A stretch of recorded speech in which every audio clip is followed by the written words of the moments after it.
अस्सलाम वालेकुम, कैसे हैं आप सब। आई होप कि आप सब लोग ठीक ठाक होंगे और वेलकम है आप सबका आपके अपने YouTube channel my own garden पे। आज की जो वीडियो है उसका जो टॉपिक है उस पे आने से पहले मैं कुछ बात आप लोगों से करना चाहती हूँ। मेरा मकसद जब मैंने यूट्यूब चैनल बनाया था, और ये मैं अक्सर वीडियोज़ में बता भी चुकी हूँ कि ये मेरा दूसरा चैनल है गार्डनिंग के हवाले से। और मेरा मकसद ये था कि मैं जो नॉलेज मेरे पास प्लांट्स के हवाले से या गार्डनिंग से रिलेटेड है मैं आप लोगों के साथ शेयर करूं। और अगर मैं गार्डनिंग कर सकती हूं, इसमें कोई मुश्किल बात नहीं है। एक पॉजिटिव आपके अंदर जो है वो एनर्जी आती है अगर आप गार्डनिंग करते हैं। एक हेल्दी एक्टिविटी होती है, आप सेहतमंद रहते हैं, ज़हनी तौर पे भी काफ़ी सारी परेशानियों से आप बचे रहते हैं। तो जब मैंने ये शुरू किया था तो मेरा मकसद सिर्फ़ और सिर्फ पॉजिटिविटी आप लोगों के साथ शेयर करना था। आप लोगों को इस चीज़ पे लेके आना था कि ज़िंदगी की काफ़ी सारी परेशानियां, तकलीफ़ें, उलझनें जिसका शिकार आजकल के टाइम में तकरीबन हर इंसान है। तो उन तकलीफ़ों, परेशानियों और टेंशनों से बचाने के लिए अगर आप इस तरह की हेल्दी एक्टिविटी करते हैं, गार्डनिंग करते हैं, या कोई भी आपकी ज़िंदगी में ऐसा एक हॉबी आप कह सकते हैं, तो मशग़ला एक इस तरह का हो कि जिससे आपकी ज़िंदगी में पॉजिटिविटी आए। लेकिन ये है कि जब आप इस तरह का काम करते हैं तो काफ़ी सारे लोग आपको इनकरेज करने वाले भी होते हैं, काफ़ी आपको डिसहार्ट करने वाले भी होते हैं। अब ये जो पॉट आपको मैं दिखा रही हूँ, ये सिर्फ़ एक मिसाल देने के लिए दिखा रही हूँ। ये वही पॉट है जिसमें मैंने आप लोगों के साथ शेयर किया था कि मरते हुए कोलियस को आप किस तरह से बचाएं। तो अब ये देखिए कि अगर मैं नेगेटिविटी में जाती और ये समझती कि ये प्लांट तो अब ख़त्म हो गया है, तो मैं इसको इसी तरह से छोड़ देती तो ये 1 हफ़्ता या 1.5 हफ़्ते के अंदर ये प्लांट ख़त्म हो जाता।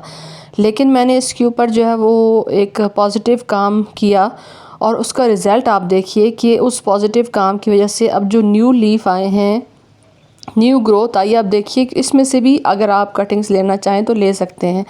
तो इसलिए अपनी ज़िंदगी में पॉजिटिविटी रखिए और नेगेटिव चीज़ों से अपनी ज़िंदगी को पाक कीजिए, नेगेटिव लोगों को अपनी ज़िंदगी से आउट कीजिए। क्योंकि आप अगर एक अपनी ज़िंदगी को नॉर्मलाइज़ करने की कोशिश कर रहे हैं, ज़िंदगी में आसानी और सहूलत पैदा करने की कोशिश कर रहे हैं, तो ऐसे लोगों से बिल्कुल अपने आप को अवॉइड करवाइए कि जो आपकी ज़िंदगी के उस नॉर्मेलिटी को इबनॉर्मेलिटी की तरफ लेके जा रहे हैं। मुझे कुछ टाइम पहले मैं अब इस टाइम पे उसको मेंशन भी नहीं करना चाहती, मेरी वीडियो के नीचे मुझे कमेंट आया हुआ था कि आप सांस की जो है ना वो दवाई लें।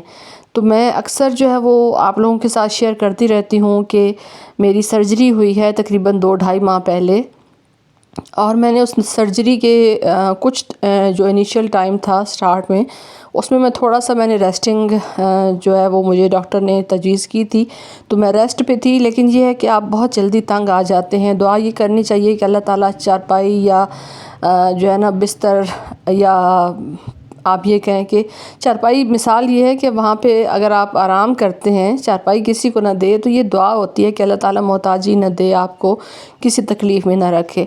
तो मेरे सांस के हवाले से काफ़ी सारी चीज़ें जो है वो मुझे फेस करनी पड़ रही हैं। मैं आप सब की जो उन कमेंट्स हैं उनको बिल्कुल सर आँखों पे रखती हूँ।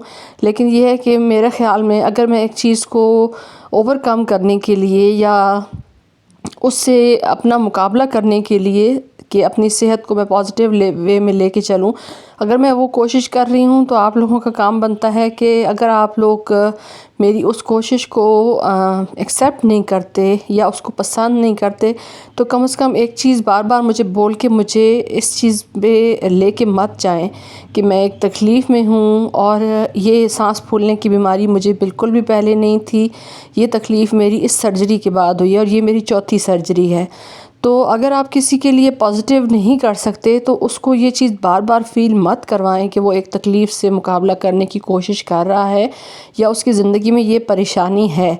मैं जानती हूँ मेरे साथ ये इशू है, और जब आपकी इतनी सारी सर्जरीज़ होती हैं तो उसके बाद आपकी ज़िंदगी में कुछ ना कुछ जो तब्दीली है वो ज़रूर होती है। तो मेरी ज़िंदगी में जो तब्दीली आई है वो ये आई है कि मुझे सांस का जो है फूलने की जो है ना वो इशू हो रहा है, और मैं कोशिश कर रही हूँ कि मैं इस चीज़ को ओवरकम कर लूँ। और इस सब में मुझे आप सब की सपोर्ट की बहुत ज़्यादा ज़रूरत है कि आप लोग मेरा साथ दें। मैं अगर कोशिश करती हूँ कि अगर मेरे साथ जुड़े हुए लोग जो हैं उनमें किसी किस्म का भी कोई भी इशू चल रहा है तो मैं कोशिश करती हूँ कि मैं उनके लिए पॉजिटिव वे में जाके उनकी हेल्प कर सकूँ। बेशक मैं इस मसाइल का हल जो है वो फ़ौरन से मैं नहीं प्रोवाइड कर सकती, लेकिन ये है कि मैं उनकी जो मॉरल सपोर्ट है या उनको जो है ना वो बकअप करने की बात है वो मैं ज़रूर उसको कर सकती हूँ। तो अभी जो है वो आई होप कि आप इस चीज़ को मेरे समझेंगे और बार बार मुझे ये चीज़ फ़ील नहीं करवाएंगे कि मैं एक ऐसी इशू से अपने आप को बचाने की कोशिश कर रही हूँ कि जो कि सर्जरी के बाद मेरे साथ उस सर्जरी के नतीजे में मेरे साथ ये प्रॉब्लम आई है। तो बहुत शुक्रिया आपका। अब ये है कि आज के टॉपिक पे आते हैं। आज हम बात करेंगे कि सर्दियों के मौसम में आप अपने प्लांट्स को किस तरीके से पानी दें, क्योंकि प्लांट्स की डिफरेंट वैरायटीज़ होती हैं। बल्ब से ग्रो होने वाले प्लांट्स होते हैं, उसके अलावा जो है वो जिस तरह से आप ये देख रहे हैं पेनीवर्थ का प्लांट, तो इस तरह के प्लांट्स होते हैं जिनकी रूट्स जो है वो राउंड राउंड ग्रोथ करती हैं, बहुत ज़्यादा डीप रूट्स नहीं होती। कुछ पानी के अंदर ग्रो होने वाले प्लांट्स होते हैं, कुछ जो है वो सिर्फ सॉइल के अंदर, कुछ कैक्टस की वैरायटीज़ होती हैं, सक्लेंट्स होते हैं। तो डिफरेंट प्लांट्स की डिफरेंट रिक्वायरमेंट होती है।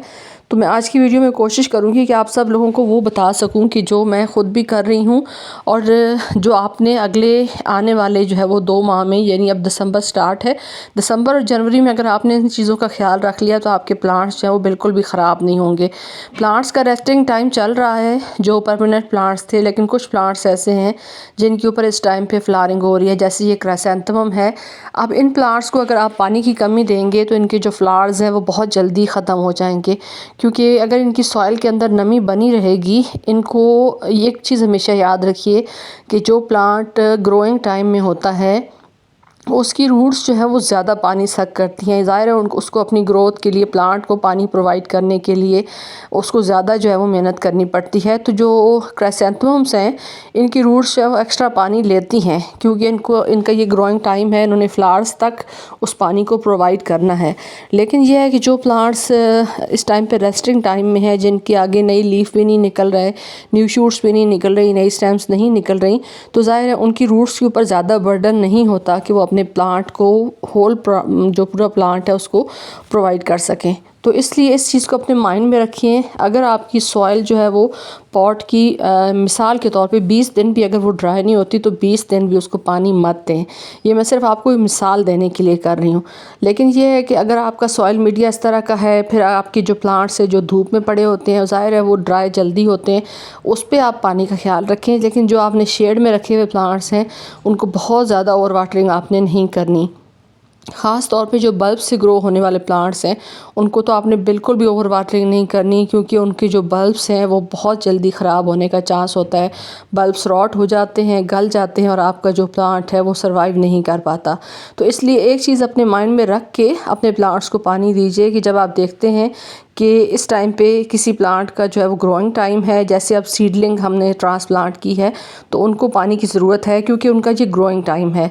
उस तरह से क्राइसैंथेमम का ग्रोइंग टाइम है, इनको आप प्रोवाइड करें। पेनीवर्थ को आपने अगर गर्मियों में पूरा टाइम पानी से भर के उसको रखा है, लेकिन इस टाइम पे आपने ये कोशिश करनी है कि उनकी सॉइल सिर्फ नम रहे, ड्राई ना हो और बहुत ज़्यादा ओवर जो पानी है वो उसके ऊपर ना हो, क्योंकि उसी पानी के ऊपर कोरा जमेगा और कोरा जमने की वजह से आपका जो पेनीवर्थ का प्लांट है वो गल जाएगा और ख़त्म हो जाएगा। क्योंकि एक ख़ास टेम्परेचर तक तो पेनीवर्थ उसको बर्दाश्त कर लेगा, लेकिन यह है कि जब उस पानी के ऊपर कोरा जम जाता है तो वो बहुत ज़्यादा हैवी, जो आप कह सकते हैं ना, हाई टेम्परेचर चला जाता है या वर्स्ट चला जाता है सर्दी के हिसाब से। तो उस तरह के जो टेम्परेचर है उसके अंदर फिर आपका जो प्लांट है वो सर्वाइव नहीं कर पाता। इन बेसिक कुछ चीज़ों का आप ख्याल रखिए अपने प्लांट्स को देख के कि कौन से प्लांट्स इस टाइम पे अच्छी ग्रोथ कर रहे हैं, उनको आप अच्छे से पानी दें। लेकिन ये है कि अगर बहुत ज़्यादा जो डोरमेंसी वाले टाइम में प्लांट्स हैं उनको आप ओवर वाटरिंग ना करें। आई होप कि जो शेयरिंग मैंने आप लोगों के साथ शेयर की है ये आपके लिए हेल्पफुल साबित होगी। अगर आपको ये मेरी शेयरिंग अच्छी लगे, ये प्लांट्स अच्छे लगें, फ्लावर्स अच्छे लगें तो मेरी वीडियो को लाइक कर दें। चैनल पर फर्स्ट टाइम आ रहे हैं तो चैनल को सब्सक्राइब कर दें। Thanks for watching. अल्लाह हाफिज़।